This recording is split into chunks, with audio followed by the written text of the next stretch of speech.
CrowdStrike, founded 2012 by alumni, essentially, of the current form of your business that has a complicated history of its own. To start with, has anyone from CrowdStrike phoned you or asked you guys for help or advice on what's going on? Yeah, I know the CrowdStrike team well. The cybersecurity industry is a close-knit bunch. They're running the response on this. We're really focused on making sure that our customers are well informed. McAfee is now a pure play consumer company where we're protecting consumers, and we're making sure that they understand that even though their devices are protected by McAfee, if they're using services from organizations or businesses that depend on CrowdStrike and were impacted by this event, that they might see things like banks or transportation having degraded service. And that's really where we're trying to play a role here, is to help our customers, our consumers, the industry navigate this. Steve, a few people in the technology industry shared with me an email that CrowdStrike support sent them, and I'm summarizing or paraphrasing, but the email basically says reboot up to 15 times, and that should do the trick. What do you make of that?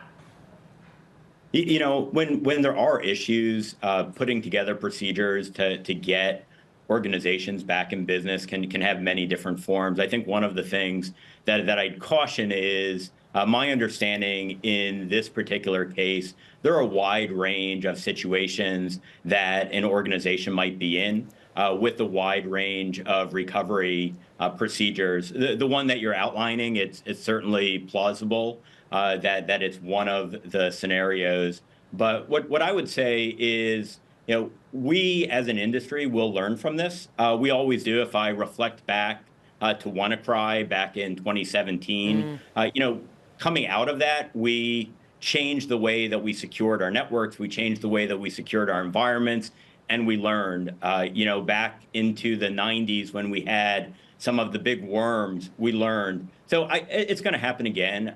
I'd really stress that cybersecurity defense is a very different industry than most other technology, in that bad actors are innovating every single day, creating new attacks every single day, and making it such that in order to defend environments, whether it's McAfee defending consumers or CrowdStrike defending enterprises, requires a very rapid deployment of new technology to stay one step ahead of those bad actors. Right. So, while we're going to absolutely learn from this, I do think it's important that part of it is due to the nature of the business.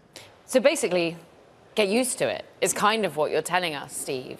And I'm wondering whether this, as Clara Shai just told us of Salesforce AI, this is inevitable. How often is this going to happen to us?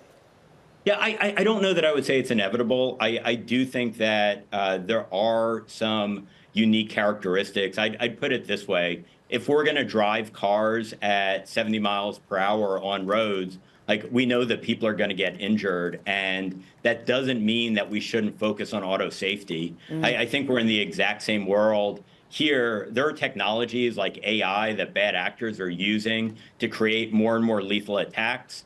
And the cyber defense industry is going to rapidly be releasing new capabilities to mitigate those. Part of that means we're moving very quickly, and we need to learn how to do that with the minimal risk possible of introducing technology defects that cause the issue that we saw, like that we saw today. Yeah. But I'd be careful to predict that this is inevitable. Okay, then how could we have done this differently? What do you think will the learnings ultimately be about how, with speed, you can update and better security without taking down global industry? So even if you're moving fast, it doesn't mean that you need to do everything all at once. So when organizations roll out protection, doing it in a phased fashion. I know that that's generally the best known practice, but some of the underlying details of exactly how that's done, those are things that the industry is going to learn, polish, create some new procedures. I do think it's important that we don't overreact to this, where if we start putting too many controls on the ability to rapidly mitigate defenses and attacks, we could be in a much worse situation. So on a positive side, we understand this issue very well. We understand the guidance that organizations can have to get back in business. And we also understand even some of the residual impacts. One of the things that McAfee is seeing is scammers are taking advantage of the news cycle to try to scam consumers. We're getting calls into our help center where we're getting reports that our customers are getting reports from people pretending to be their bank, trying to trick them into giving them a password or other sensitive data.